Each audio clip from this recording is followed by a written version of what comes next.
नमस्कार, आप देख रहे हैं हरियाणा आज और मैं हूं आपके साथ कनिका। हरियाणा में चुनावी माहौल गर्म है। सभी राजनीतिक दल अपनी अपनी पार्टी को जिताने की जुगत में लगे हैं।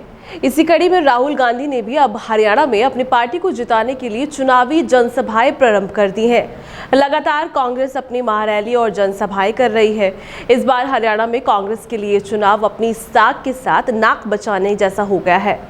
लोकसभा चुनावों में तो कांग्रेस ने अच्छा प्रदर्शन किया ही, वहीं इस बार कांग्रेस की गुटबाजी से हरियाणा में विधानसभा चुनावों का क्या नतीजा आएगा, ये देखना दिलचस्प होगा।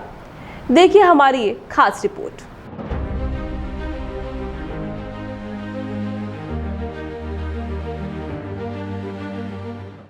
हरियाणा विधानसभा चुनाव को जीतने के लिए राहुल गांधी ने हरियाणा में अपनी रैलियों का आगाज शुरू कर दिया है। उन्होंने अपनी पहली रैली असंध में शुरू की। रैली की सबसे रोचक बात ये रही कि भूपेंद्र सिंह हुड्डा और कुमारी शैलजा राहुल गांधी के अगल बगल में बैठे नजर आए। राहुल गांधी ने बीजेपी पर जमकर निशाना साधते हुए कहा है कि हम जाति जनगणना के पक्ष में हैं और नौजवानों की बेरोजगारी की बात राहुल गांधी ने की। आप 35 लाख रुपए ब्याज लिए हो या आपने अपना खेत बेचा?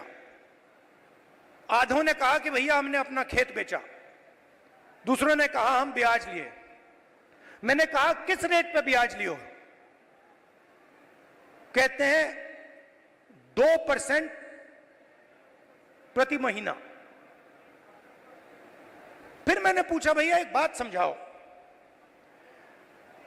आपने 30 लाख 35 लाख 50 लाख कर्जा लिया है, आप अमेरिका जा रहे हो,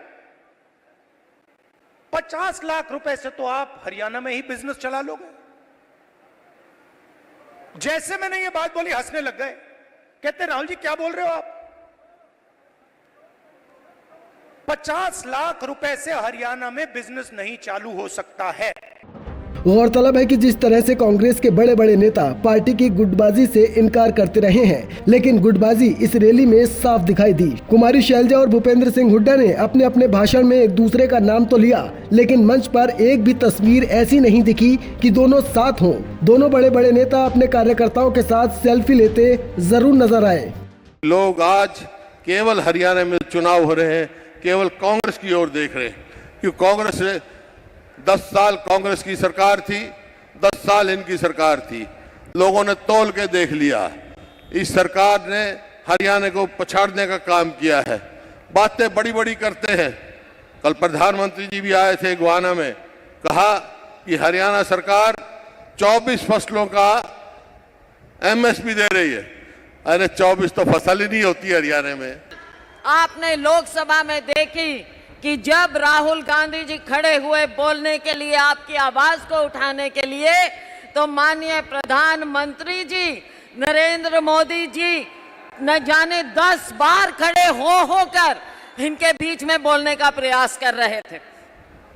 और जब खुद नरेंद्र मोदी जी बोलने लगे तो मेरे को लगता है 10 बार नहीं 20 बार शायद पानी पीना पड़ा होगा बीच में। कुछ कहने को नहीं है।